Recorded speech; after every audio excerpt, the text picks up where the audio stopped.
This is my 2-minute pitch. Case 3, Baby Euthanasia by Ryan Kurt. My thesis is that euthanasia is morally acceptable even in cases involving children, especially when those individuals are suffering through extremely painful terminal illnesses. Autonomy. Autonomy is defined as a person's rational capacity for self-governance or self-determination. According to John D. Eris, people should have the right to self-determination in matters touching life, death, and the meaning of suffering. According to Oregon's Death with Dignity Act, terminally ill adults may get prescriptions from their physicians for lethal drugs and self-administer them. Based off these cases, Frank and Anita should be able to make the autonomous decision to let their daughter die peacefully. Next is beneficence or mercy.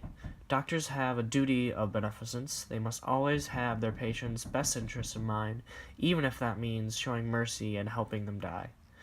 According to Vaughn, if we are in a position to relieve the severe suffering of another without excessive cost to ourselves, we have the duty to do so.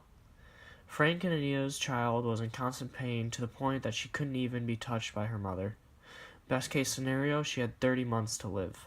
After a few months, Frank, Anita, and their doctors agreed to help the baby die peacefully.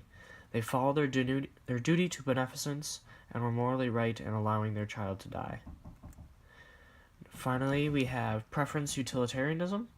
Preference utilitarians believe that killing is bad when it prevents someone from satisfying his own preferences, but it can be good, as in euthanasia, when more of the person's future preferences will be frustrated. According to Singer, if the goods of life are reasons against killing, those reasons lose all their force when it is clear that those killed will never have access to those goods. Frank and Anita's daughter would never be able to enjoy the goods in life, so therefore they were just in their decision to allow her to die. In recap, my thesis that euthanasia is morally acceptable, being backed by autonomy, beneficence, and preference utilitarianism, was all justified.